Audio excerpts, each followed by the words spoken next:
ಅರವಿಂದ್ ಘೋಷರ ಜೀವನದಲ್ಲಿ 1 ವರ್ಷ ಜೈಲಿನಲ್ಲಿದ್ದರು. ಆ 1 ವರ್ಷದ ಅನುಭವ ಆಯಿತು. ಆ ಜೈಲಿಗೆ ಹೋದಾಗ ಅರವಿಂದ ಘೋಷರ ಬದುಕಿನಲ್ಲಿ ಎಂಥ ದೊಡ್ಡ ಬದಲಾವಣೆ ಬಂತು ಅಂತಂದರೆ ಓದಲೇಬೇಕಾಗಿರುವಂಥ ಕೃತಿ ಅದು. ನನ್ನ ಜೈಲು ವಾಸದ ಕಾರಾಗೃಹ ವಾಸದ 1 ವರ್ಷದ ಅನುಭವ ಅಂತ ಅರವಿಂದರು ಬರ್ಕೊಳ್ತಾರೆ. ಅವರಲ್ಲಿ ವಿವೇಕಾನಂದರ ಜೊತೆಗೆ ಸಂಭಾಷಿಸಿದೆ ಅಂತೆಲ್ಲ ಹೇಳ್ತಾರೆ.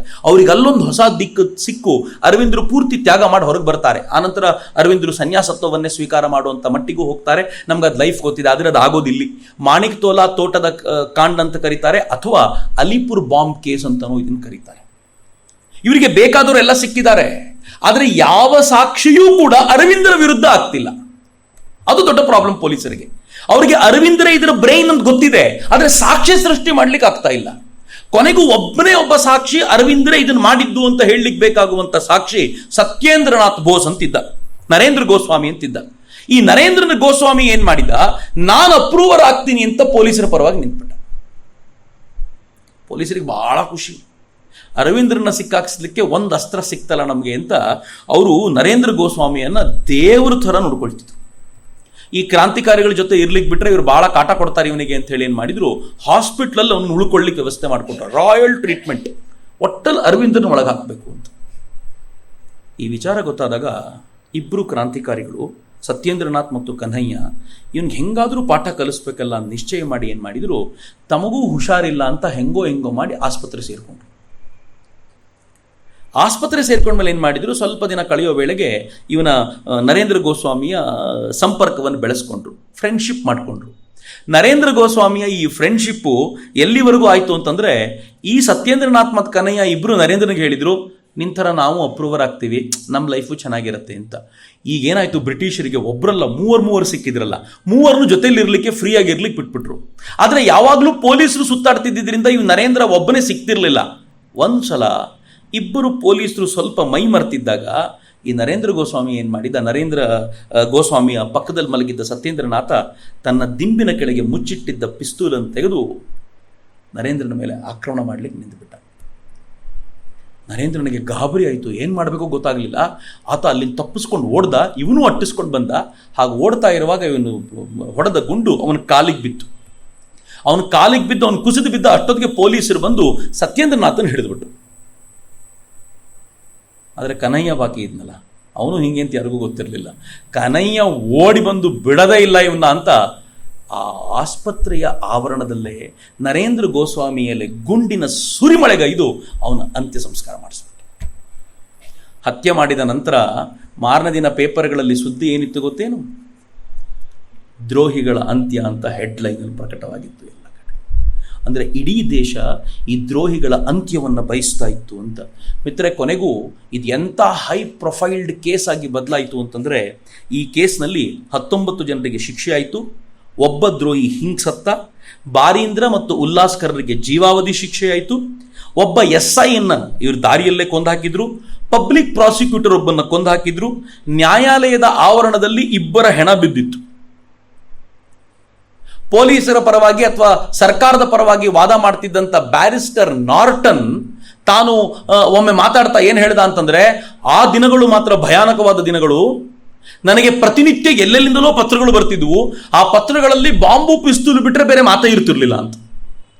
ಅಷ್ಟು ಹೆದರಿಸ್ಬಿಟ್ಟಿದ್ರು. ಎಲ್ಲಿವರೆಗೂ ಆಗಿತ್ತು ಅಂತಂದ್ರೆ, ನನ್ನ ಅಸಿಸ್ಟೆಂಟ್, ಈ ಅಡ್ವೊಕೇಟಿಗೆ ಅಸಿಸ್ಟೆಂಟ್ ಇದ್ರಲ್ಲ, ಆ ಅಸಿಸ್ಟೆಂಟು ಇವ್ರ ಜೊತೆ ಬರ್ತಾನೆ ಇರ್ಲಿಲ್ವಂತೆ. ಇವ್ರು ಈ ಕಡೆಯಿಂದ ಬಂದ್ರೆ ಅವ್ನು ಬೇರೆ ದಾರಿಯಿಂದ ಬರ್ತಿದ್ನಂತೆ. ನನ್ನ ಜೊತೆಲೂ ಬರ್ಲಿಕ್ಕೆ ಸಿದ್ಧ ಇರಲಿಲ್ಲ ಅವನು. ಆ ಪರಿ ಹೆದರು ಬಿಟ್ಟಿದ್ದ. ಆ ಅಸಿಸ್ಟೆಂಟು ಮೊನ್ನೆ ತೀರ್ಕೊಂಡ, ನಾನೊಬ್ಬನೇ ಬಾಕಿ ಇರೋದೀಗ ಅಂತ. ಹೈ ಪ್ರೊಫೈಲ್ಡ್ ಕೇಸ್ ಆಗ್ಬಿಡ್ತಿತ್ತು. ಅಂದ್ರೆ ಅಷ್ಟರ ಮಟ್ಟಿಗೆ ಕ್ರಾಂತಿಕಾರಿಗಳು ಇಡೀ ದೇಶವನ್ನ ತಮ್ಮ ಚಿಂತನೆಯಿಂದ ಆವರಿಸ್ಕೊಂಡ್ಬಿಟ್ರು. ಇದೇ ಹೊತ್ತಿನಲ್ಲಿ ಲಂಡನ್ನಲ್ಲಿ ಸಾವರ್ಕರ್ ಇದ್ರಲ್ಲ, ಈ ಘಟನೆ ಮಾಡ್ತಾ ಅವರನ್ನು ಮರ್ತೇ ಬಿಟ್ಟಿದ್ವಿ. ಸುಮ್ಮನಿರೋ ಮನುಷ್ಯ ಅಲ್ಲ, ಬಾಂಬ್ ತಯಾರು ಮಾಡುವಂಥ ಚಿಂತನೆಯನ್ನು ಕಳಿಸ್ಕೊಟ್ಟ ಮನುಷ್ಯ ಸುಮ್ಮನೆ ಇರ್ತಾರೆ ಅನ್ಕೊಂಡಿದ್ದೀರೇನು? ಅವ್ರೇನು ಮಾಡಿದ್ರು, ಈ ದೇಶದಲ್ಲಿ ಅಥವಾ ಮಹಾರಾಷ್ಟ್ರದಲ್ಲಿ ಕಲೆಕ್ಟರ್ ಜಾಕ್ಸನ್ನ ಹತ್ಯೆ ಮಾಡಬೇಕು. ಒಂದ್ ಕಡೆ ಬಂಗಾಳದಲ್ಲಿ ಈ ಕೆಲಸ ನಡೀತಿದ್ರೆ ಮಹಾರಾಷ್ಟ್ರ ಹೆಂಗ್ ಸುಮ್ಮನೆ ಇರ್ಲಿಕ್ಕೆ ಸಾಧ್ಯ? ಜಾಕ್ಸನ್ ಹತ್ಯೆ ಮಾಡಬೇಕು, ಹತ್ಯೆ ಮಾಡ್ಲಿಕ್ಕೆ ಪಿಸ್ತೂಲ್ ಬೇಕು. ಪಿಸ್ತೂಲ್ ಎಲ್ಲಿಂದ ಸಿಗುತ್ತೆ? ಸಾವರ್ಕರ್ ಹೇಳಿದ್ರು ನಾನು ಕಳಿಸ್ಕೊಡ್ತೀನಿ ಅಂತ. ಅವ್ರು ಲಂಡನ್ ಇಂದ ಪಿಸ್ತೂಲ್ ಕಳಿಸ್ಕೊಡ್ಬೇಕು. ಹೆಂಗ್ ಕಳಿಸ್ಕೊಟ್ರು ಅಂದ್ರೆ, ಪಿಕ್ವಿಕ್ ಪೇಪರ್ಸ್ ಅನ್ನುವಂಥ ಕಾದಂಬರಿಯನ್ನ ಪಿಸ್ತೂಲಿಗೆ ಹೆಂಗ್ ಬೇಕು ಹಂಗೆ ಕಾದಂಬರಿಯ ಪುಟಗಳನ್ನು ಒಳಗೆ ಕಟ್ ಮಾಡಿದ್ವಿ. ಅದರ ಒಳಗಡೆ ಪಿಸ್ತೂಲನ್ನು ಇಟ್ಟು ಅದನ್ನು ನೀಟಾಗಿ ಬೈಂಡ್ ಮಾಡಿ ಭಾರತಕ್ಕೆ ಕಳಿಸ್ಕೊಟ್ರು. ಹಾಗೆ ಅದು ನಾಸಿಕ್ಕಿಗೆ ಬಂತು. ಕಲೆಕ್ಟರ್ ಜಾಕ್ಸನ್ ಹತ್ಯೆ ಮಾಡೋದು ಯಾರು? 15ರ ಪೋರ ಅನಂತ್ ಲಕ್ಷ್ಮಣ ಕಾನ್ನೆರೆ ಎಲ್ಲರೂ ಮೀಟಿಂಗ್ ನಡೆಸ್ತಾ ಇದ್ದಾಗ ಅವನು ಹೇಳ್ದ ನಾನು ಮಾಡ್ತೀನಿ ಅಂತ. ಜೊತೆಲಿ ಇದ್ದರು ಹೇಳಿದ್ರು ಇನ್ನು ಮೀಸೆ ಚಿಗಿರಲಿಲ್ಲ ಕೂತ್ಕೊಂಡು ನೀನು ಅಂತ. ಇವನಿಗೇನು ಮಾಡ್ಬೇಕು ಗೊತ್ತಾಗಲಿಲ್ಲ. ಹಾಗೆಲ್ಲ ಈ ಥರ ಲೈಟ್ ಇದ್ದ ಕಾಲ ಅಲ್ವಲ್ಲ, ದೀಪ ಹಚ್ಚಿದ್ರು, ಬುರುಡೆ ಇತ್ತು ಆ ದೀಪದ್ದು. ಇವ್ ನೇರವಾಗಿ ಹೋದ, ಆ ದೀಪದ ಕಾದಿರೋ ಬುರುಡದ ತುದಿಯನ್ನು ಗಟ್ಟಿಯಾಗಿ ಹಿಡ್ಕೊಂಡ. ಯಾರಿಗೂ ಗೊತ್ತಿಲ್ಲ ಅಷ್ಟೊತ್ತಿಗೆ, ಅವ್ರು ಮಾತಾಡ್ತಾ ಇದ್ರು ಯಾರನ್ನು ಕಳಿಸ್ಬೇಕು ಅಂತ. ಇವನ ಕೈ ಸ್ವಲ್ಪ ಪ್ರೆಷರ್ ಜಾಸ್ತಿ ಆದಾಗ ಬುರುಡೆ ಹೊಡಿತಲ್ಲ, ಆಗಲೇ ಎಲ್ಲರೂ ಈ ಕಡೆ ನೋಡಿದ್ರು. ಅಷ್ಟೊತ್ತಿಗೆ ಕೈ ಸುಟ್ಟು ಹೋಗಿತ್ತು, ರಕ್ತ ಸಿಕ್ತವಾಗಿತ್ತು. ಅದಕ್ಕೆ ಗಾಜಿನ ಚೂರುಗಳನ್ನು ತೆಗೆದು ಯಾಕೆ ಹಿಂಗೆ ಮಾಡ್ಕೊಂಡೆ ಅಂತ ಕೇಳಿದಾಗ, ಮೀಸೆ ಬರಲಿಲ್ಲ ಅಂತಂದು ಮಾತ್ರಕ್ಕೆ ಶಕ್ತಿ ಇಲ್ಲ ಅಂತ ತಿಳ್ಕೊಳ್ಬೇಡಿ, ತೋರಿಸ್ಬೇಕಿತ್ತಲ್ಲ ನಿಮಗೆ, ಈ ಕೆಲಸ ನನಗೆ ಕೊಡಿ ಅಂತ ಕೇಳ್ತು. 14-15 ಹುಡುಗ ಸಾವರ್ಕರ್ ಕೊಟ್ಟ ಪಿಸ್ತೂಲನ್ನು ಕೈಯಲ್ಲಿ ಹಿಡ್ಕೊಂಡು ಕಲೆಕ್ಟರ್ ಜಾಕ್ಸನ್ನ ಹತ್ಯೆ ಮಾಡಬೇಕು, ಕ್ರಾಂತಿಕಾರಿಗಳಿಗೆ ತುಂಬ ತೊಂದರೆ ಕೊಟ್ಟವನವನು, ಇಡೀ ದೇಶದ ಜನರ ಮೇಲೆ ಅತ್ಯಾಚಾರ ಮಾಡಿದವನು, ಹೆಂಗೆ ಮಾಡೋದು? ಅವತ್ತಿನ ದಿನ ಅವ್ನು ಟ್ರಾನ್ಸ್ಫರ್ ಆಗಿ ಹೋಗಬೇಕು. ಅವನಿಗೊಂದು ಬೀಳ್ಕೊಡುಗೆ ಸಮಾರಂಭ, ಸ್ಟೇಜ್ ಮೇಲೆ ಒಂದು ಕಾರ್ಯಕ್ರಮ. ಕಲೆಕ್ಟರ್ ಜಾಕ್ಸನ್ಗೋಸ್ಕರ ಮುಂದೊಂದು ಚೇರ್ ರೆಡಿ ಮಾಡಿಟ್ಟಿದ್ದಾರೆ, ಆರಾಮ್ ಕುರ್ಚಿಯಲ್ಲಿ ಕೂತ್ಕೋಬೇಕು. ಜನ ಎಲ್ಲ ಸಾಮಾನ್ಯವಾಗಿ ಕೂತಿದ್ದಾರೆ. ಕಲೆಕ್ಟರ್ ಜಾಕ್ಸನ್ ಹಿಂದೆನೇ ಇರುವಂಥ ಒಂದು ಚೇರನ್ನು ಈ ಹುಡುಗ ಆರಿಸ್ಕೊಂಡು ಭಾಳ ಮುಂಚೆನೇ ಹೋಗಿ ಕೂತ್ಬಿಟ್ಟಿದ್ದ. ಕಲೆಕ್ಟರ್ ಜಾಕ್ಸನ್ ಬಂದು ಕೂತ್ಕೊಂಡು ಸ್ವಲ್ಪ ಹೊತ್ತು ಆದ್ಮೇಲೆ ಮಾಡಬೇಕು ಹತ್ಯೆ ಅಂತಿತ್ತು, ತಡ್ಕೊಳ್ಳಿಕ್ಕೆ ಆಗಬೇಕಲ್ಲ ಇವನಿಗೆ, ತುಂಬ ಹೊತ್ತು ಕಾಯ್ಲಿಕ್ಕೆ ಆಗಲೇ ಇಲ್ಲ ಅವನಿಗೆ. ಎದುರಿಗೆ ಬಂದು ನಿಂತ್ಕೊಂಡ, ಅನ್ಯಾಯ ಮಾಡ್ತೀಯ ದೇಶದ ಮೇಲೆ, ನಿನಗೆ ಸರಿಯಾದ ಪಾಠ ಕಲಿಸ್ತೀನಿ ಅಂತ ಗನ್ ತೊಗೊಂಡು ಶೂಟ್ ಮಾಡಿ ಮುಗಿಸೇ ಬಿಟ್ಟೆ. ಅನಂತ ಲಕ್ಷ್ಮಣ ಕಾನ್ಹೇರೆಯನ್ನು ನೇಣಿಗೇರಿಸಿ ಕೊಂದರು ಬ್ರಿಟಿಷರು. ಆದರೆ ಇದರ ಹಿಂದೆ ಇದ್ದ ಸೂತ್ರಧಾರರು ಸಾವರ್ಕರ್ ಅಂತ ಆವಾಗ ಗೊತ್ತಿರಲಿಲ್ಲ. ಸಾವರ್ಕರ್ರ ಬಂಧನ ಲಂಡನ್ನಲ್ಲಾಯಿತು, ಬೇರೆ ಬೇರೆ ಕಾರಣಗಳಿಗೆ ಬಂಧನ ಆಯಿತು. ಅದು ಮದನ್ ಲಾಲ್ ಧಿಂಗ್ರಾ ಕರ್ಜನ್ ವೈಲಿಯ ಹತ್ಯೆ ಮಾಡಿದ ಮೇಲೆ ಸಾವರ್ಕರ್ನ ಹೆಂಗಾದರೂ ಹಿಡಿದು ಕಳಿಸ್ಬೇಕು ಅಂತಿತ್ತು. ಸಾವರ್ಕರ್ ಬಂಧನ ಆಯಿತು. ಸಾವರ್ಕರ್ ಬಂಧನ ಆಗೋದ್ರ ಒಂದಿಗೆ ಎಲ್ಲ ಮುಗಿದೋಯ್ತು ಅಂತ ಎಲ್ಲರೂ ಅಂದ್ಕೊಂಡ್ರೆ ಹೊಸದೊಂದು ಪರ್ವ ಶುರುವಾಯಿತು. ಬಂದೂಕಿನ ಪರ್ವ ಕೊನೆವರೆಗೂ ಮುಗಿಲಿಲ್ಲ ಭಾರತದಲ್ಲಿ. ಹೊಸದೊಂದು ಪರ್ವ ಗದರ್ನ ರೂಪದಲ್ಲಿ ಶುರುವಾಯಿತು. ಗದರ್ ಚಳುವಳಿ ಸಾವರ್ಕರ್ರ ಪ್ರಭಾವದಿಂದಾಗಿ ಲಾಲಾ ಹರ್ದಯಾಳ್ ಅಮೆರಿಕ ಮತ್ತು ಕೆನಡಾದ ಜನರನ್ನ ಸೇರಿಸ್ಕೊಂಡು ಕಟ್ಟಿದಂಥ ಅಪರೂಪದ ಚಳುವಳಿ ಅದು. ನಾನು ಹಿಂದೆಯೂ ಮಾತಾಡ್ತಾ ಗದರ್ನ ಸಾಹಿತ್ಯ ಹೇಗಿತ್ತು ಅನ್ನೋದನ್ನು ಹೇಳೋ ಪ್ರಯತ್ನ ಮಾಡಿದ್ದೆ. ಆ ಅಪರೂಪದ ಚಳುವಳಿಯನ್ನ ಲಾಲಾ ಹರ್ದಯಾಳ್ ಏನು ಕಟ್ಟಿದ್ರು, ಆ ಚಳುವಳಿಯ ಮೂಲಕ ಮೊದಲನೇ ಮಹಾಯುದ್ಧ ನಡೆಯೋಕ್ಕಿಂತ ಮುಂಚೆ ಅಲ್ಲಿಂದ ಸಾಕಷ್ಟು ಜನ ಭಾರತಕ್ಕೆ, ಪಂಜಾಬಿಗೆ ವಿಶೇಷವಾಗಿ ಬಂದರು. ಒಂದು ಲೆಕ್ಕಾಚಾರ, ಬ್ರಿಟಿಷರ ಲೆಕ್ಕಾಚಾರ ಹೇಳುತ್ತೆ, ಮೊದಲನೇ ವಿಶ್ವಯುದ್ಧದ ಹೊತ್ತಿನಲ್ಲಿ 8,000 ಜನ 2 ತಿಂಗಳಲ್ಲಿ ವಾಪಸ್ ಬಂದಿದ್ದರಂತೆ. ದೊಡ್ಡ ಪ್ರಮಾಣದಲ್ಲಿ ಅವ್ರು ವಾಪಸ್ ಬಂದಿದ್ದು ಯಾಕೆ ಅಂತಂದರೆ, ಇಲ್ಲಿ ಬಂದು ಸೆಟ್ಲ್ ಆಗಬೇಕು ಅಂತಲ್ಲ, ಇಲ್ಲಿಂದ ಅಲ್ಲಿಗೆ ಊಟಕ್ಕೆ ಕಷ್ಟ ಅಂತ ಹೋದವ್ರು ಇಲ್ಲಿ ಬಂದು ಏನು ಸೆಟ್ಲ್ ಆಗ್ಲಿಕ್ಕೆ ಬರ್ತಾರೆ? ಅವ್ರು ಬಂದಿದ್ದು ಒಂದೇ ಒಂದು ಕಾರಣಕ್ಕೆ, ಮೊದಲನೇ ವಿಶ್ವಯುದ್ಧದ ವೇಳೆಗೆ ನಾವೆಲ್ಲರೂ ಭಾರತದಲ್ಲಿ ಬಂದು ಕೆಲಸ ಮಾಡಿ ಭಾರತವನ್ನು ಬ್ರಿಟಿಷರಿಂದ ಮುಕ್ತಗೊಳಿಸಬೇಕು ಅಂತ 8,000 ಸಂಖ್ಯೆಯಲ್ಲಿ 2 ತಿಂಗಳಲ್ಲಿ ಜನ ಬಂದಿತ್ತು. ಬ್ರಿಟಿಷರಿಗೆ ಗಾಬರಿ. ಯಾವ್ಯಾವ ದಿಕ್ಕಿನಿಂದ ಅವ್ರು ಬರ್ತಾರೋ ಅಲ್ಲೆಲ್ಲ ಪೊಲೀಸರು ಪ್ರತಿಯೊಬ್ಬರನ್ನೂ ಕೂಡ ಸ್ಕ್ರೂಟಿನಿ ಮಾಡಿ ಇವನನ್ನು ಬಿಡಬೇಕೋ ಬೇಡವೋ, ಜೈಲಿಗೆ ಕಳಿಸ್ಬೇಕೋ, ಊರಿಗೆ ಕಳಿಸ್ಬೇಕೋ, ಎಲ್ಲವನ್ನೂ ಚೆಕ್ ಮಾಡ್ತಾರೆ. ಅನೇಕರು ಕದ್ದು ಮುಚ್ಚಿ ಬಂದ್ಬಿಟ್ಟಿದ್ದಾರೆ. ಯಾರ್ಯಾರು ಸಿಗ್ತಾರೋ ಅವರನ್ನ ಹುಡುಕಿ ನೋಡಿದ್ರೆ ಸುಮಾರು 400 ಜನರನ್ನ ಅದರಲ್ಲಿ ಜೈಲಿಗೆ ಕಳಿಸ್ತಾ ಇದ್ದೀವಿ, ಡೇಂಜರು ಅಂತ ಹೇಳಿ. 2,500 ಜನರನ್ನ ಹಳ್ಳಿಗೆ ಕಳಿಸ್ಕೊಟ್ರು, ನಿಮ್ಮ ಊರಿಗೆ ನೀವು ಹೋಗ್ಬೋದು ಅಂತ. ಆದರೆ ಕಳಿಸ್ಕೊಟ್ಟ ಮೇಲೆ ಗೊತ್ತಾಗಿದ್ದು ಕಳಿಸ್ಕೊಡ್ಬಾರ್ದಾಗಿತ್ತು ಅಂತ. ಹೀಗೆ ಬಂದವರು ಮುಂದಿನ 6-7 ತಿಂಗಳ ಅವಧಿಯಲ್ಲಿ ಪಂಜಾಬ್ನಲ್ಲಿ ಎಂಥ ಉತ್ಪಾತವನ್ನು ಮಾಡಿಬಿಟ್ಟಿದ್ರು ಅಂತಂದರೆ, ಅಲ್ಲಿನ 45 ಜಾಗದಲ್ಲಿ 6-7 ತಿಂಗಳಲ್ಲಿ 45 ಜಾಗದಲ್ಲಿ ಲೂಟಿಗಳಾದವು. ಶಸ್ತ್ರಾಸ್ತ್ರಗಳನ್ನು, ಪೊಲೀಸರ ಸ್ಟೇಷನ್ನಿಂದ ಶಸ್ತ್ರಾಸ್ತ್ರಗಳನ್ನು ಲೂಟಿ ಮಾಡಿಕೊಂಡ್ರು, ದರೋಡೆ ಮಾಡಿದ್ರು, ಕೊನೆ ಖಜಾನೆಗಳನ್ನು ಲೂಟಿ ಮಾಡಿದ್ರು. 45 ಅಂತ ಪ್ರಕರಣಗಳಾದವು. ಇದು ಬರೀ ಗದರ್ನ ಕಾರಣಕ್ಕೋಸ್ಕರ ನಡೆದಂಥ ಆ ಹುಚ್ಚು ಸಾಹಸಗಳು. ದುರದೃಷ್ಟ ಏನು ಗೊತ್ತಾ ಮಿತ್ರರೇ, ಗದರ್ನ ಕ್ರಾಂತಿಕಾರಿಗಳು ಹುಚ್ಚಿಗೆ ಬಿದ್ದು ಅಲ್ಲಿಂದ, ಕೆನಡಾದಿಂದ, ಅಮೆರಿಕಾದಿಂದ ಭಾರತಕ್ಕೆ ಬಂದು ಇಲ್ಲಿ ಕ್ರಾಂತಿ ಮಾಡಿಬಿಡ್ತೀವಿ, ಇಲ್ಲಿನ ಜನ ಸಿದ್ಧವಾಗಿದ್ದಾರೆ ಅಂತ ಅನ್ಕೊಂಡು ಬಂದ್ರಲ್ಲ, ಇಲ್ಲಿಗೆ ಬಂದ್ಮೇಲೆ ಗೊತ್ತಾಯ್ತು ಅಂತ ಅವ್ರಿಗೆ ಇಲ್ಲಿನ ಜನ ಏನೂ ತಯಾರಾಗಿಲ್ಲ, ನಾವು ಸುಮ್ಮನೆ ಅರ್ಜೆಂಟ್ ಮಾಡಿಬಿಟ್ವಿ ಅಂತ.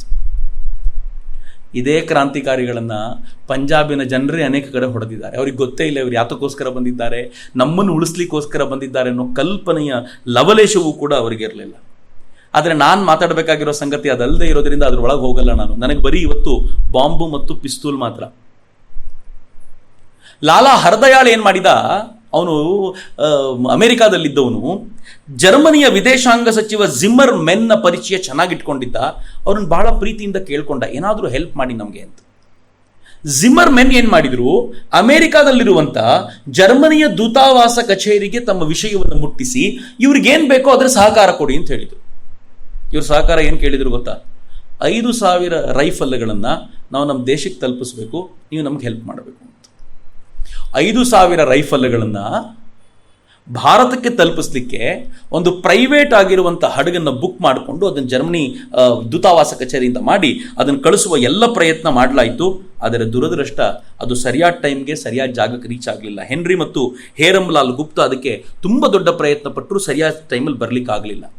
ಇತ್ತ ಬಂಗಾಳದಲ್ಲಿ ಆ ಹೊತ್ತಿಗೆ ಬಾಘಾ ಜತಿನ್ ಒಂದು ದೊಡ್ಡ ಹೋರಾಟವನ್ನು ಸಂಘಟಿಸಬೇಕು ಅಂತ ಪ್ರಯತ್ನಿಸ್ತಾ ಇದ್ದ. ಅವನಿಗೆ ಶಸ್ತ್ರಾಸ್ತ್ರಗಳು ಬೇಕಾಗಿದ್ದು. ಆ ಶಸ್ತ್ರಾಸ್ತ್ರಗಳನ್ನು ತಲುಪಿಸಬೇಕು ಅಂತ ಮತ್ತೆ ಜರ್ಮನಿಯ ದೂತಾವಾಸ ಕಚೇರಿಯನ್ನ ಸಂಪರ್ಕಿಸಲಾಯಿತು.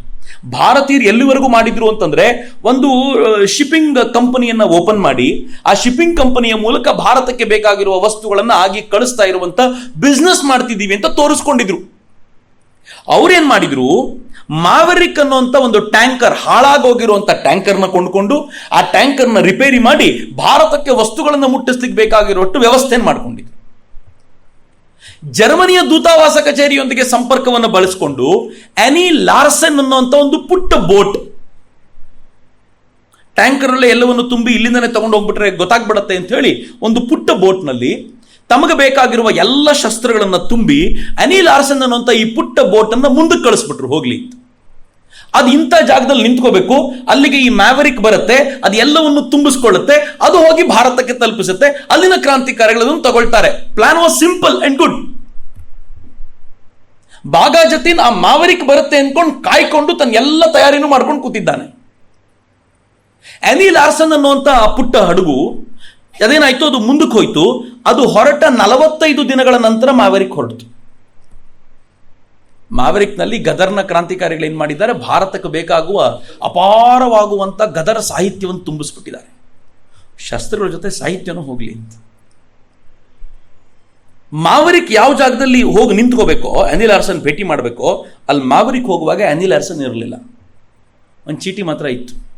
ಆ ಚೀಟಿಯಲ್ಲಿ ಏನು ಬರೆದಿತ್ತು ಅಂತಂದ್ರೆ, ತುರ್ತು ಬೇಕಾಗಿರುವಂಥ ವಸ್ತುಗಳ ಸಂಗ್ರಹಕ್ಕೆ ನಾನು ಹೋಗಿದ್ದೀನಿ, ಇನ್ನು 1-2 ವಾರದಲ್ಲಿ ಇಲ್ಲೇ ಬರ್ತೀನಿ, ಎಲ್ಲಿಗೂ ಹೋಗೋದು ಬೇಡ, ಇಲ್ಲೇ ಇರಿ ಅಂತ ಮ್ಯಾವರಿಕ್ಗೆ ಬರೀತು.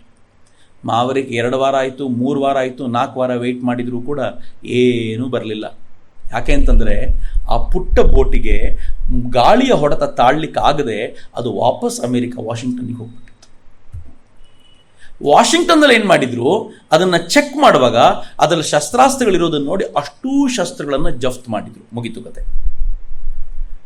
ಈ ಕಡೆ ಮ್ಯಾವರಿಕ್ ಕಾದು ಕಾದು ಕಾದು ಕಾದು ಮುಂದೆ ಏನು ಮಾಡಲಿಕ್ಕೆ ತೋಚದೆ ಹೋದಾಗ ಮ್ಯಾವರಿಕ್ನಲ್ಲಿದ್ದ ಕ್ರಾಂತಿಕಾರಿಗಳು ಇನ್ನೇನು ಉಪಯೋಗ ಇಲ್ಲ ಅಂತ ಎಲ್ಲ ಸಾಹಿತ್ಯಕ್ಕೂ ಬೆಂಕಿ ಹಚ್ಚಿ ಸುಟ್ಟಾಕಿದ್ರು. ಅದಾದ 2 ದಿನದಲ್ಲೇ ಆ ಮ್ಯಾವರಿಕ್ಕು ಬ್ರಿಟಿಷರ ಕೈ ಸೇರಿಕೊಳ್ತು. ಅದೇನು ಅಂತ ಗೊತ್ತಾಗಲಿಲ್ಲ. ಇತ್ತ ಕಾಯ್ತಿದ್ದ ಕ್ರಾಂತಿಕಾರಿಗಳು ಹಾಗೆ ಉಳ್ಕೊಂಡ್ಬಿಟ್ಟು. ಶಸ್ತ್ರಗಳಿಗೆ ಎಷ್ಟು ಕಷ್ಟ ಇತ್ತು ಅಂತ. ಮಿತ್ರೆ, ಶಸ್ತ್ರಗಳು ಬರೋದೇ ಕಷ್ಟ ಆದರೆ ಅದನ್ನು ಕೊಂಡ್ಕೊಳ್ಳಿಕ್ಕೆ ದುಡ್ಡು ಬೇಕಿತ್ತಲ್ಲ, ಎಲ್ಲಿಂದ ತರೋದು? ಆಯಿತು, ನಿಮ್ಮ ಹತ್ರ ಒಂದು ಸ್ವಲ್ಪ ದುಡ್ಡಿದೆ ಅಂತಂದರೆ ಕೊಟ್ಟವನು ಶಸ್ತ್ರ ಕೊಡ್ತಾನೆ ಅಂತ ಗ್ಯಾರಂಟಿ ಏನು? ಹೊಟ್ಟೆಗೆ ಕಷ್ಟ ಇರುವಂಥ ಸಂದರ್ಭದಲ್ಲಿ ಈ ಶಸ್ತ್ರಗಳಿಗೆ ಏನು ಮಾಡಬೇಕು? ಲೂಟಿ ಮಾಡದೆ ಬೇರೆ ಮಾರ್ಗವೇ ಇರಲಿಲ್ಲ. ಪಂಜಾಬ್ನಲ್ಲಿ ಲೂಟಿಗೆ ಅಂತ ಹೋಗ್ತಾರಲ್ಲ, ಲುಧಿಯಾನದಲ್ಲಿ ಒಂದು ಈ ಕ್ರಾಂತಿಕಾರಿಗಳ ಮನಸ್ಸು ಹೆಂಗಿತ್ತು ನೋಡಿ. ಲುಧಿಯಾನದಲ್ಲಿ ಒಂದು ಮನೆ ಲೂಟಿ ಮಾಡ್ತಾರೆ, ವಿಧವೆ ಹೆಣ್ಮಗಳು ಮನೆ ಲೂಟಿ ಮಾಡಿದಾಗ ಇನ್ನೇನು ಇವರು ಅಲ್ಲಿಂದ ಹೊರಡಬೇಕು. ಆ ಹೊತ್ತಿಗೆ ಆ ಮನೆಯ ಹೆಣ್ಮಗಳು ಕೇಳ್ತಾಳೆ, ದಿನಸಿಗೂ ದುಡ್ಡಿಲ್ಲ ಕಣಪ್ಪ. ದುಡ್ಡು ತೆಗೆದಿಟ್ಬಿಟ್ಟು ಲೂಟಿ ಮಾಡಿದ ಅಷ್ಟನ್ನು ತೆಗೆದಿಟ್ಟು, ಅಮ್ಮ ನಿಮ್ಗೆ ಎಷ್ಟು ಬೇಕೋ ಅಷ್ಟು ತಗೊಳ್ಳಿ ಅಮ್ಮ, ನಾವು ವಾಪಸ್ ಹೋಗ್ತೀವಿ. ಅಮೃತ್ಸರದಲ್ಲಿ ಚಬ್ಬಾ ಅನ್ನುವಂಥ ಜಾಗ, ನಮ್ಮ ಜನನೂ ಹೆಂಗಿದ್ರು, ಬ್ರಿಟಿಷರು ಹೆಂಗೆ ಮಾಡಿಬಿಟ್ಟಿದ್ರು ಅಂದರೆ, ಇವರನ್ನು ಲೂಟಿಕೋರರು, ಇವರು ಕೊಲೆಗಡಕರು, ಇವರು ಕಳ್ಳರು ಅಂತ ಹಬ್ಬಿಸಿದ್ರು. ಸ್ವತಃ ಕಳ್ಳ ಇನ್ನೊಬ್ಬರ ಬಗ್ಗೆ ಹೇಳೋ ಮಾತಿದು. ನಮ್ಮ ಜನನೂ ನಂಬ್ಕೊಂಡು ಕೂತಿದ್ರು. ಚಬ್ಬಾ ಅನ್ನುವಂಥ ಒಂದು ಜಾಗದಲ್ಲಿ ಅಮೃತ್ಸರದ ಹತ್ರ ಬೇಲಿರಾಮ್ ಅಂತ ಒಬ್ಬ ಲೇವಾದೇವಿಗಾರ ಇದ್ದ. ಆ ಬೇಲಿರಾಮನ ಮನೆಗೆ ಇವರು ಹೋಗಿ ದಾಳಿ ಮಾಡಿದ್ರು. ಸಾಕಷ್ಟು ದುಡ್ಡನ್ನು ತಗೊಂಡ್ರು. ಬೇಲಿರಾಮನ ಹತ್ರ ಇದ್ದ ಜನರ ಈ ಲೇವಾದೇವಿದೇನಿತ್ತು ಅದಕ್ಕೆಲ್ಲ ಬೆಂಕಿನೂ ಹಚ್ಚಿದ್ರು, ಜನರಿಗೆ ಲಾಭ ಮಾಡಿದ್ರು. ಇನ್ಫ್ಯಾಕ್ಟ್ ಅಲ್ಲಿಂದ ಹೋಗಬೇಕಾದ್ರೆ ಯಾರೋ ನೋಡ್ದ, ದರೋಡೆಕೋರರು ಬಂದಿದ್ದಾರೆ, ದರೋಡೆಕೋರರು ಬಂದಿದ್ದು ಕೂಗಿದ ಪರಿಣಾಮ ಇಡೀ ಊರೇ ಬಂದ್ಬಿಡ್ತು ಅವ್ರನ್ನ ಅಟ್ಯಾಕ್ ಮಾಡಲಿಕ್ಕೆ. ಇದ್ದ ದುಡ್ಡನ್ನು ಖಾಲಿ ಮಾಡಿಕೊಂಡು ಒಂದು ಬಾಂಬ್ ಒಬ್ಬನ ಕೈಯಲ್ಲಿ ಸಿಡಿದು ಆತ ಅಲ್ಲೇ ತೀರ್ಕೊಂಡು ಏನೆಲ್ಲ ರಾದ್ದ ಅಂತ ಆಗೋದು. ಎಲ್ಲಕ್ಕಿಂತಲೂ ರೋಚಕವಾದ ಘಟನೆ ಕರ್ತಾರ್ ಸಿಂಗ್ ಸರಾಭಾದ್. ಕರ್ತಾರ್ ಸಿಂಗ್ ಸರಾಭಾ ತನ್ನ ಟೀಮನ್ನು ಕಟ್ಟಿಕೊಂಡು ದರೋಡೆ ಮಾಡಲಿಕ್ಕೆ ಅಂತ ಹೋಗ್ತಾನೆ. ಒಂದು ಮನೆಯಲ್ಲಿ ಒಬ್ಬ ತಾಯಿ ಮತ್ತೊಂದು ಹೆಣ್ಮಗಳು ಲೂಟಿ ಮಾಡಿಕೊಂಡು ಒಡವೆ ಎಲ್ಲ ತಗೊಂಡು ವಾಪಸ್ ಬರ್ತಾ ಇರಬೇಕಾದ್ರೆ ಈ ಕ್ರಾಂತಿಕಾರಿಗಳ ಜೊತೆ ಇದ್ದ ಒಬ್ಬ ಏನು ಮಾಡ್ತಾನೆ, ಆ ಹೆಣ್ಮಗಳನ್ನು ಹೋಗಿ ತಬ್ಕೊಳ್ತಾನೆ. ಹೊರಗಡೆ ಕಾಯ್ತಾ ಇದ್ದ ಕರ್ತಾರ್ಗೆ ಅದನ್ನು ನೋಡಿದ ತಕ್ಷಣ ಕೆಂಡಾಮಂಡಲ ಆಗ್ಬಿಡ್ತಾನೆ. ಕರ್ತಾರು ಏನು ಭಾಳ ವಯಸ್ಸಿನವನಲ್ಲ, 18 ವಯಸ್ಸಿನವನಾಗ 17-18 ಹುಡುಗ. ಕೆಂಡಾಮಂಡಲ ಆಗಿ ಅವನು ಹೋಗಿ ಕಪಾಳಕ್ಕೊಂದು ಬಾರಿಸಿ, ಇನ್ನೊಂದು ಸಲ ಇಂಥದ್ದು ನಡೆದ್ರೆ ಸುಮ್ಮನಿರಲ್ಲ, ಕಾಲಿಗೆ ಬೀಳೋ ಹುಡುಗಿ ಕ್ಷಮೆ ಕೇಳು ಅಂತ ಹೇಳ್ತಾನೆ. ಅವನು ಕ್ಷಮೆ ಕೇಳುವಾಗ ಈ ತಾಯಿ ಬಂದು ಕೇಳ್ತಾಳೆ, ಎಷ್ಟು ಒಳ್ಳೆ ಹುಡುಗ ಕಣ ನೀನು ಯಾಕೆ ಇಂಥ ಕೆಲಸ ಮಾಡ್ತಿದ್ಯಾ ಅಂದಾಗ ಕರ್ತಾರ್ ಸಿಂಗ್ ಬಹಳ ನೋವಿನಿಂದ ಹೇಳ್ತಾನೆ, ಇಲ್ಲ ಕಣಮ್ಮ, ಈ ಕೆಲಸ ಅಲ್ಲ ನಮ್ಮ ಉದ್ದೇಶ, ರಾಷ್ಟ್ರಕ್ಕೋಸ್ಕರ ಸಮರ್ಪಣೆ ಆಗಲಿಕ್ಕೆ ಅಂತ ಬಂದವರು ನಾವು, ನಮ್ಗೆ ಇದನ್ನು ತಗೊಳ್ಲಿಕ್ಕೆ ಇಂಥದ್ದೆಲ್ಲ ದುಡ್ಡು ಬೇಕು, ಅದಕ್ಕೋಸ್ಕರ ಈ ಕೆಲಸ ಮಾಡ್ತಿದ್ದೀವಿ ಅಂದಾಗ ಆ ತಾಯಿ ಹೇಳಿದ್ಲಂತೆ, ನನ್ನ ಮಗಳಿಗೂ ಮದುವೆಗೋಸ್ಕರ ಕೂಡಿಟ್ಟು ಹಣ ಕಣಪ್ಪ, ನೀವು ತೊಗೊಂಡು ಹೋಗ್ಬಿಟ್ರೆ ಏನು ಮಾಡೋದು ನಾನು ಅಂದಾಗ ಕರ್ತಾರ್ ಭಾಳ ದುಃಖದಿಂದ ತೆಗೆದಿಟ್ಟು ಅಷ್ಟು ಹಣವನ್ನು ಮುಂದಿಡ್ತಾನೆ. ಅಮ್ಮ ಇದನ್ನು ವಾಪಸ್ ತಗೊಳ್ಳಿ ನೀವು ಅಂದರೆ ಆ ತಾಯಿ ಎಂಥ ದೊಡ್ಡ ತಾಯಿ ಗೊತ್ತಾ, ತನ್ನ ಮಗಳ ಮದುವೆಗೆ ಅಗತ್ಯವಾಗಿ ಬೇಕಾಗಿರೋದು ಅಷ್ಟನ್ನು ಮಾತ್ರ ತೆಗೆದಿಟ್ಕೊಂಡು ಇದನ್ನು ನಿಮ್ಮ ಕೆಲಸಕ್ಕೆ ಬಳಸ್ಕೊಳ್ರಪ್ಪ, ದೇವರು ನಿಮ್ಗೆ ಒಳ್ಳೇದು ಮಾಡಲಿ ಅಂತ ತಾಯಿ ಕಳಿಸ್ಕೊಡ್ತಾಳೆ. ನಾನು ಆರಂಭದಲ್ಲಿ ಹೇಳಿದ್ನಲ್ಲ, ವ್ಯಕ್ತಿತ್ವ ನಿರ್ಧಾರ ಆಗೋದು ನಿಮ್ಮ ಶಕ್ತಿಯನ್ನು ಅರಿತುಕೊಳ್ಳೋದು ಮತ್ತು ಇತರರೊಂದಿಗೆ ನಿಮ್ಮ ವ್ಯವಹಾರ ಹೇಗಿದೆ ಅಂತ ಗೊತ್ತಾಗೋದ್ರ ಮೇಲೆ. ಕರ್ತಾರ್ ಸಿಂಗ್ ಸರಾಭಾ ಯಾಕೆ ಇವತ್ತು ನನ್ನ ಪಾಲಿಗೆ ಹೀರೋ ಅನ್ನಿಸ್ತಾನೆ ಅಂದರೆ ಈ ಕಾರಣಗಳಿಗೋಸ್ಕರ.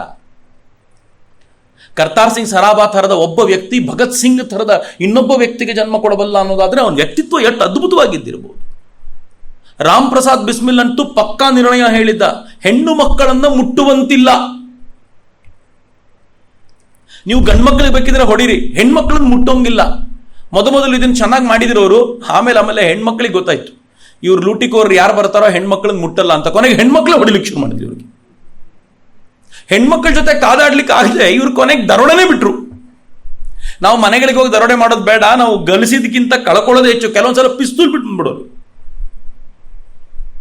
ಕಳ್ಕೊಳ್ಳೋದೇ ಹೆಚ್ಚು ಅಂತ ಖಜಾನೆ ಲೂಟಿ ಮಾಡ್ಲಿಕ್ಕೆ ನಿಶ್ಚಯ ಮಾಡಿದ. ಆಮೇಲೆ ಕಾಕೋರಿ ಕಾಂಡ ಆಗಿತ್ತು. ಇದರ ನಡುವೆಯೂ ಕೂಡ 1912ರಲ್ಲಿ ದೆಹಲಿಲಿ ಒಂದು ಘಟನೆ ನಡೀತು, ಬಹಳ ಇಂಪಾರ್ಟೆಂಟ್ ಆದ ಘಟನೆ ಭಾರತೀಯ ಇತಿಹಾಸದಲ್ಲಿ. 5th ಜಾರ್ಜ್ ಅವನು ಪಟ್ಟಕ್ಕೆ ಬಂದಿದ್ದಕ್ಕೆ ದೆಹಲಿ ಸೆಲೆಬ್ರೇಟ್ ಮಾಡಬೇಕು ಅಂತ. ಈ ಸೆಲೆಬ್ರೇಷನ್ ಎಷ್ಟು ಜೋರಾಗಿರಬೇಕು ಅಂತಂದ್ರೆ ಹಾರ್ಡಿಂಜ್ ಏನ್ ಮಾಡ್ದ, ಕಲ್ಕತ್ತಾದಿಂದ ತಾವು ದೆಹಲಿಗೆ ರಾಜಧಾನಿಯನ್ನು ಶಿಫ್ಟ್ ಮಾಡೋದನ್ನ ಅವತ್ತು ಘೋಷಿಸಿದ ಮತ್ತು ಭಾರಿ ಜೋರಾಗಿರುವಂತ ಮೆರವಣಿಗೆ ಮೇಲೆ ತಾನು ಹೊರಡಬೇಕು ಅಂತ. ಮೆರವಣಿಗೆ ಹೋಗಬೇಕಾದ್ರೂ ಒಳಗೊಂದು ಹೆದರಿಕೆ ಇತ್ತು ಅವನಿಗೆ, ಕ್ರಾಂತಿಕಾರಿಗಳು ಬಂದು ಏನಾದರೂ ಮಾಡಿಬಿಡ್ತಾರಾ ಅಂತ. ನಾನಿದನ್ನು ಯಾಕೆ ಮತ್ತೆ ಹೇಳ್ತೀನಿ ಅಂದರೆ ಮಿತ್ರರೇ, ಭಾರತದಲ್ಲಿ ಇದ್ದಷ್ಟು ದಿನ, ಅದು ಒಂದು ಕಾಲಘಟ್ಟದ ನಂತರ ಒಬ್ಬ ಅಧಿಕಾರಿಯೂ ಕೂಡ ಧೈರ್ಯದಿಂದ ಇಲ್ಲಿ ಉಳ್ಕೊಳ್ಳಿಲ್ಲ. ಅದರಲ್ಲೂ ಬಂಗಾಳ, ಪಂಜಾಬು, ಮಹಾರಾಷ್ಟ್ರ, ಯುನೈಟೆಡ್ ಪ್ರಾವಿನ್ಸಸ್ಸು, ಬಿಹಾರ, ದೆಹಲಿ ಈ ಭಾಗಗಳಲ್ಲಂತೂ ಯಾವತ್ತೂ ನೆಮ್ಮದಿ ಇರಲಿಲ್ಲ ಅವರು.